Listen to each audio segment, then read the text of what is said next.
All right, welcome back. We're here for our final explainer in the series on what reason, according to Aquinas, can tell us about God's nature. We've already done the heavy lifting on attributes like simplicity, perfection, and eternity. Today, we get to tackle two of the absolute biggest, God's oneness and God's goodness. So just think back to our work on the 5 ways. We went through all that logical work to prove that a first cause has to exist. But knowing that it exists is not at all the same as knowing what it is. It's kind of like proving a crime happened, but you don't have a suspect yet.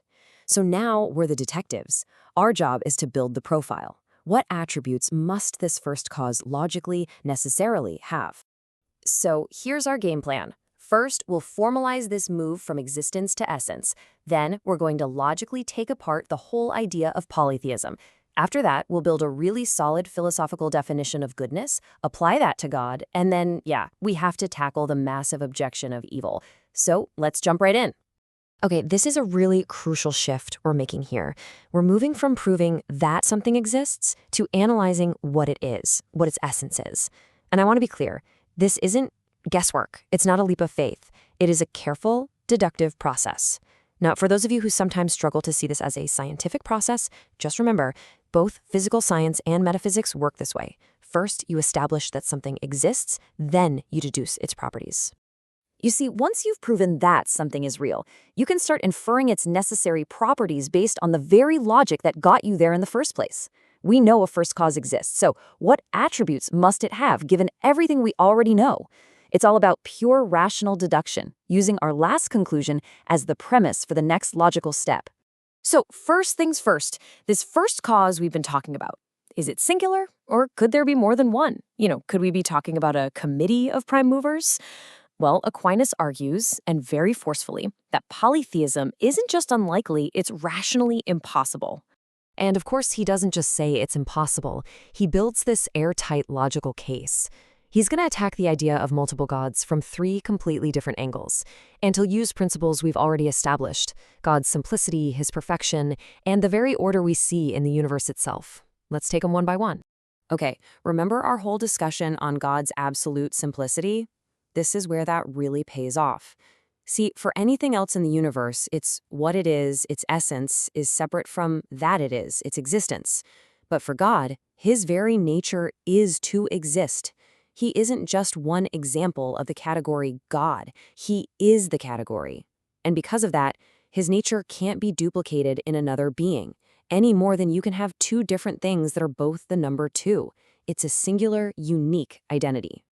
Now, this next argument, it's a thing of beauty. It's a classic logical pincer movement. If you try to propose 2 gods, you get trapped. Just think it through. To tell them apart, one must have some quality that the other one lacks. But wait, we've already established that the first cause has to be absolutely perfect. It can't lack any perfection. So if they differed, one of them wouldn't be God. And if they were absolutely identical in every way, well, then they wouldn't be 2 different beings. They'd just be one. It's a logical dead end. And finally, Aquinas tells us to just, look around. Look at the universe. For all its insane complexity, it operates as a single ordered system. The laws of physics, from gravity to quantum mechanics, they're consistent everywhere, right? Ecosystems work in harmony. This unified effect, he argues, points way more rationally to a single unifying cause, not a board of directors whose plans just so happen to line up perfectly. The order seems intentional, not just a happy accident. All right, let's switch gears and move to our next attribute, goodness. Now, this is a word we throw around all the time, but if we're going to do this right, we can't use some vague, sentimental definition. We need a really rigorous metaphysical understanding of what good actually is. And Aquinas, as you might guess, starts with his man, Aristotle. This definition right here is the cornerstone of the whole argument. Goodness isn't a thing. It's not a substance. It's a property that's directly related to desirability. To be good is to be the object of some kind of striving. A good meal is one you desire. A good life is one that is sought after. This connects goodness right to the very engine of being itself. Okay, this slide maps out the entire logical chain, so let's walk through this together, step by step.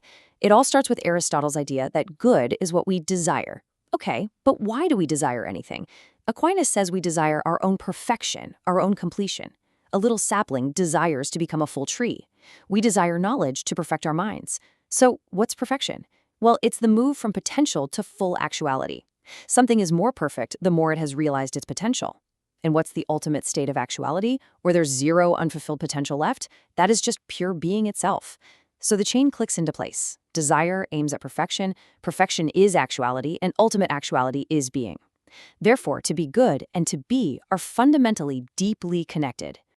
So now we get to connect all the dots. We have a solid philosophical definition of good as full actuality, and we have our first cause, whose nature we've been piecing together.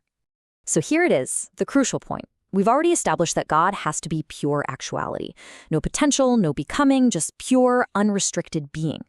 And if goodness is the fullness of being, well then God isn't just a being that has goodness as one of its qualities. No, because God is his own being. He must also be his own goodness. He is goodness itself. But of course, as soon as we reach that conclusion, the biggest, most difficult, and most painful question in all of philosophy comes roaring up.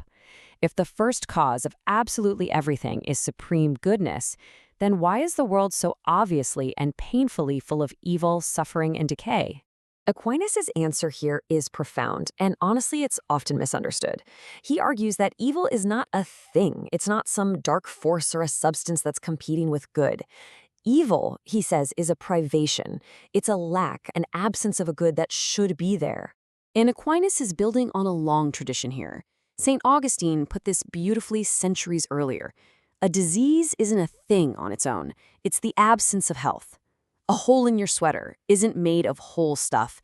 It's the absence of the sweater. Blindness isn't a presence. It's the absence of sight. And in exactly the same way, evil is a deficit, a hole in some good. And this distinction is absolutely crucial. Evil isn't just any absence. It's the absence of a do-good, a good that should be there according to a thing's nature. For example, a bird without hands isn't an evil, right? Because hands aren't part of a bird's nature. But a man without hands isn't evil, because it's a privation of a good that is proper to human nature. Getting that precision is the key to the whole argument. So let's just step back for a moment. After all this dense, deductive work, what's the final portrait of the first cause that our reason has managed to paint for us? I mean, just look at what we've assembled. Starting only from the simple observation that some things are in motion, reason has led us step by step to a first cause that must be simple, perfect, infinite, immutable, eternal, and, as we've argued today, absolutely one and intrinsically good. What's amazing is how all of these attributes are interconnected and logically flow from one another. And this, really, is where the work of the philosopher kind of ends and the work of the theologian might begin. Aquinas would argue that reason alone can build this incredibly detailed blueprint of the God of the philosophers. It gives us this profound, rational foundation. The final, lingering question, then, is for all of us. How does this rationally derived being connect with the God of revelation and personal faith? That's the question reason poses, but cannot, on its own, answer.